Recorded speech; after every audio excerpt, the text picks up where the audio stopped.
কাতারের শহরের একদম শেষ প্রান্তের দিকে লাল রঙের ১২টি অগ্নিনির্বাপক ইউনিটের সাইরেন যখন একযোগে বেজে উঠল, তখন রাস্তার পাশে দাঁড়ানো সাধারণ মানুষগুলো আসলে ঘটে যাওয়া ভয়াবহ ঘটনাটি বুঝে উঠতে পারছিল না। কিন্তু যখন আসল তথ্যটি বেরিয়ে এলো, তখন গোটা বিশ্ব একটু সময়ের জন্য থমকে দাঁড়ালো। কারণ সেদিন আগুনের গোলা হয়ে মাটিতে আছড়ে পড়া বিমানটি ছিল মার্কিন বিমান বাহিনীর সবচেয়ে ভয়ঙ্কর অস্ত্রগুলোর একটি B-52 স্ট্রাটো ফোর্ট্রেস বোমারু বিমান, যার পেছনে লুকিয়েছিল মধ্যপ্রাচ্যের ভূরাজনীতির এমন এক জটিল সমীকরণ যা জানলে যে কারো চোখের কপালে ভাঁজ পড়তে বাধ্য। সকাল ৯টা বাজতে না বাজতে কাতারের মরুভূমির বুকে গড়ে ওঠা আল উদাইদ বিমান ঘাঁটিতে সেদিনের অভিযানের প্রস্তুতি শুরু হয়ে গিয়েছিল। কোনো সাধারণ বিমানবন্দর নয়, মধ্যপ্রাচ্যে আমেরিকার সামরিক উপস্থিতির সবচেয়ে গুরুত্বপূর্ণ কেন্দ্রবিন্দু হলো এই আল উদাইদ। এই ঘাঁটি থেকে পরিচালিত হয় পুরো মধ্যপ্রাচ্য এবং দক্ষিণ এশিয়ার আকাশ নজরদারি ব্যবস্থা। সেই সকালে একটি B-52 বোমারু বিমান উড্ডয়নের জন্য প্রস্তুত করা হয়েছিল। বিমানটি আকাশে ওড়ার আগে প্রায় ৩০ মিনিট ধরে একাধিক স্তরে যান্ত্রিক পরীক্ষা চালানো হয়। ইঞ্জিনের কার্যক্ষমতা, জ্বালানি ব্যবস্থা, নেভিগেশন সিস্টেম সবকিছুই খুঁটিয়ে খুঁটিয়ে দেখা হয়েছিল। সবুজ সংকেত পাওয়া মাত্রই রানওয়ে ধরে প্রচণ্ড গর্জন করতে করতে ৭০ টনের বেশি ওজনের এই ইস্পাত দানবটি আকাশে উঠে গেল। কিন্তু এই বিমানটি ঠিক কোথায় যাচ্ছিল এবং কেন? বিমানটির গন্তব্য ছিল পারস্য উপসাগরের বুকে ভাসমান ইরানের এক কৌশলগত দ্বীপ খার্ক। আল উদাইদ থেকে এই দ্বীপের দূরত্ব মোটামুটি ৬০০ থেকে ৭০০ কিলোমিটার। সংখ্যাটা শুনতে হয়তো সামান্য মনে হলেও এই দ্বীপটিকে ঘিরে যে ভূরাজনৈতিক টানাপোড়েন চলছে সেটা বুঝলে আপনি আটকে উঠবেন। খার্ক দ্বীপকে বলা হয় ইরানের অর্থনীতির ধমনী। এই ছোট দ্বীপ থেকে ইরান তার মোট তেল রপ্তানির প্রায় ৯০% পরিচালনা করে। বিশাল বিশাল তেল ট্যাঙ্কার এখান থেকে জ্বালানি বোঝাই করে রওনা দেয় চীন, ভারত, তুরস্ক সহ বিশ্বের বিভিন্ন প্রান্তে। একটু ভেবে দেখুন, যদি এই একটিমাত্র দ্বীপের কার্যক্ষমতা বন্ধ হয়ে যায়, তাহলে বিশ্বের জ্বালানি বাজারে যে ভূমিকম্প হবে তা সামলানো কারো পক্ষেই সহজ হবে না। ঠিক এ কারণে ইরান এই দ্বীপের নিরাপত্তাকে দেখে জাতীয় অস্তিত্বের প্রশ্ন হিসেবে। এখানে মোতায়েন রয়েছে ইরানের সবচেয়ে আধুনিক প্রতিরক্ষা ব্যবস্থা। ২৪ ঘন্টা সক্রিয় থাকে অত্যাধুনিক রাডার নেটওয়ার্ক, আকাশে নজর রাখে সশস্ত্র ড্রোন বহর, আর সবচেয়ে ভয়ঙ্কর যে জিনিসটি সেখানে মজুদ রয়েছে সেটি হলো রাশিয়ার তৈরি S-300 ক্ষেপণাস্ত্র প্রতিরক্ষা ব্যবস্থা। বেলা ১১টার দিকে ঘটনার মোড় ঘুরে গেল পুরোপুরি। ইরানের উপকূলীয় এলাকায় অবস্থিত একটি রাডার স্টেশনে হঠাৎ পর্দায় একটি অস্বাভাবিক সংকেত ভেসে উঠল। দায়িত্বে থাকা অফিসার ক্যাপ্টেন রেজা ফরহাদি প্রথমে বিষয়টিকে তেমন গুরুত্ব দেননি, কারণ পারস্য উপসাগরের আকাশে প্রতিদিনই শত শত বিমান চলাচল করে। কিন্তু যখন তিনি সংকেতটি আরও মনোযোগ দিয়ে বিশ্লেষণ করলেন, তখন তার কপালে চিন্তার রেখা ফুটে উঠল। সংকেতটি আসছিল এমন একটি আকাশপথ থেকে যেটা এমনকি নিয়মিত সামরিক মহড়ার সময় ব্যবহার করা হয় না। সংকেতের আকার দেখে বোঝা যাচ্ছিল এটি কোনো ছোটখাটো বিমান নয়, এটি একটি বিশাল আকৃতির কিছু। ক্যাপ্টেন ফরহাদি মুহূর্তের মধ্যে রাজধানী তেহরানের কেন্দ্রীয় কমান্ড সেন্টারে বিষয়টি জানিয়ে দিলেন।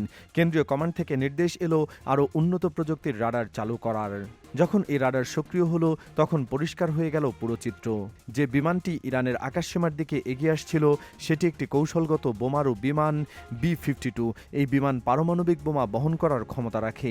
ইরানের পক্ষ থেকে তাৎক্ষণিকভাবে বিমানটির সাথে রেডিওর যোগাযোগ চেষ্টা করা হলেও কোনো সাড়া মেলেনি।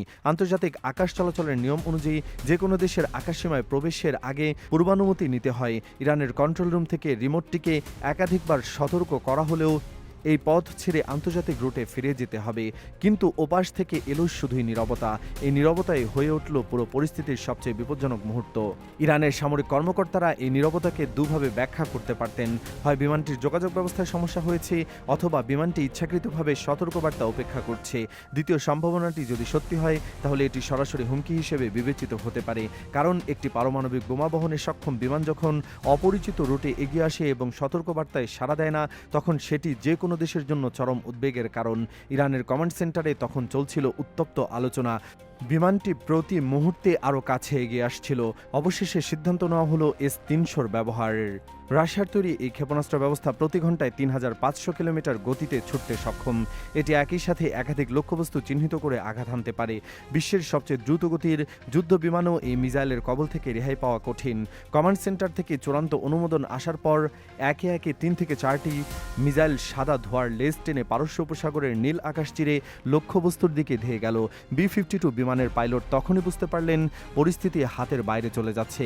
তার বিমানের সেন্সরে ধরা পড়ল তাকে ট্র্যাক করা হচ্ছে। মুহূর্তের মধ্যেই তিনি বিমানটিকে তীব্র বাঁক নিয়ে অন্যদিকে ঘোরানোর চেষ্টা করলেন। কিন্তু B-52 কোনো হালকা ফাইটার জেট নয়, এটি একটি ভারী বোমারু বিমান যার সর্বোচ্চ গতি ঘন্টায় 700 কিলোমিটার। 3000 কিলোমিটারেরও বেশি গতির মিসাইলের সামনে এই গতি ছিল একেবারেই নগণ্য। এরপর যা ঘটল তা কাতারের রাকান অঞ্চলের মানুষ জীবনেও ভুলতে পারবে না। পারস্য উপসাগরের কাছাকাছি কাতারের একদম দক্ষিণ পূর্ব প্রান্তে হঠাৎ আকাশ থেকে আগুনের একটি বিশাল গোলা নেমে এলো।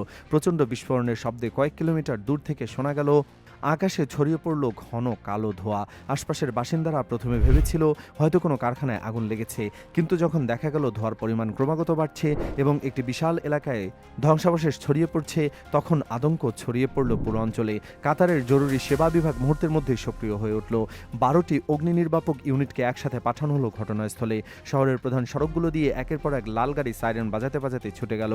রাস্তায় দাঁড়িয়ে থাকা মানুষের মনে তখন একটি প্রশ্নের ঘুরপাক খাচ্ছিল, কি হয়েছে, কি পড়েছে আকাশ থেকে। ঘটনার পর আন্তর্জাতিক গণমাধ্যমে শুরু হলো তথ্যের লড়াই। দুটি সম্পূর্ণ ভিন্ন ভাষ্য সামনে এসে মুখোমুখি দাঁড়ালো।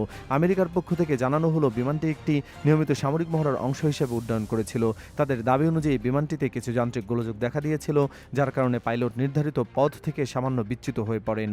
তাদের ভাষায় এটি ছিল একটি টেকনিক্যাল ম্যালফাংশন, এর পেছনে কোনো ধরনের আগ্রাসী উদ্দেশ্য ছিল না। অন্যদিকে ইরানের বক্তব্য ছিল সম্পূর্ণ উল্টো। তেহরানের সামরিক কর্তৃপক্ষ পরিষ্কারভাবে জানিয়ে দিল তাদের আকাশসীমার কাছে সন্দেহজনক উপায়ে এগিয়ে আসা যে কোনো বিমানকে তারা হুমকি হিসেবে বিবেচনা করবে।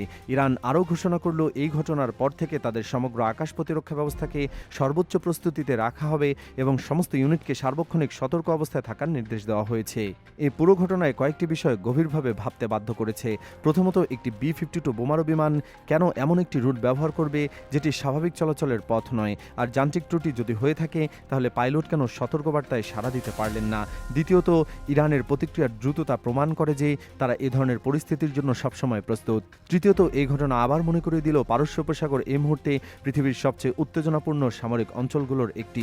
খার্ক দ্বীপের তেল সম্পদ, হরমুজ প্রণালীর কৌশলগত গুরুত্ব, আমেরিকা এবং ইরানের মধ্যে দশকের পর দশক ধরে চলা দ্বন্দ্ব, সবকিছু মিলিয়ে এই অঞ্চলে যে কোনো ছোট ভুলও হতে পারে তৃতীয় বিশ্বযুদ্ধের সূচনা। আজকের এই ঘটনা আমাদের চোখে আঙ্গুল দিয়ে দেখিয়ে দিল আধুনিক বিশ্বযুদ্ধ এবং শান্তির মাঝে ব্যবধান কতটা সূক্ষ্ম। একটি যোগাযোগ বিচ্ছিন্নতা, একটি ভুল রুট, একটি অনুত্তরিত সতর্কবার্তা, এই ছোট ছোট বিষয়গুলোর পেছনে লাখো মানুষের জীবন বিপন্ন হতে পারে। পারস্য উপসাগরের আকাশে সেদিন যা ঘটেছিল তা হয়তো শেষ পর্যন্ত বড় কোনো সংঘাতের রূপ নেয়নি, কিন্তু এটা ছিল একটি স্পষ্ট সতর্কবার্তা যে আমরা সবসময় যুদ্ধের দোরগোড়ায় দাঁড়িয়ে আছি, শুধু জানি না কখন সেই যুদ্ধের দরজা খুলে যাবে। এটা সত্যি যান্ত্রিক ত্রুটি নাকি এর পেছনে অন্য কোনো কারণ লুকিয়ে আছে? সেই প্রশ্নটি এখনও অমীমাংসিত রয়ে গেছে বিশ্ব রাজনীতির করিডোরে।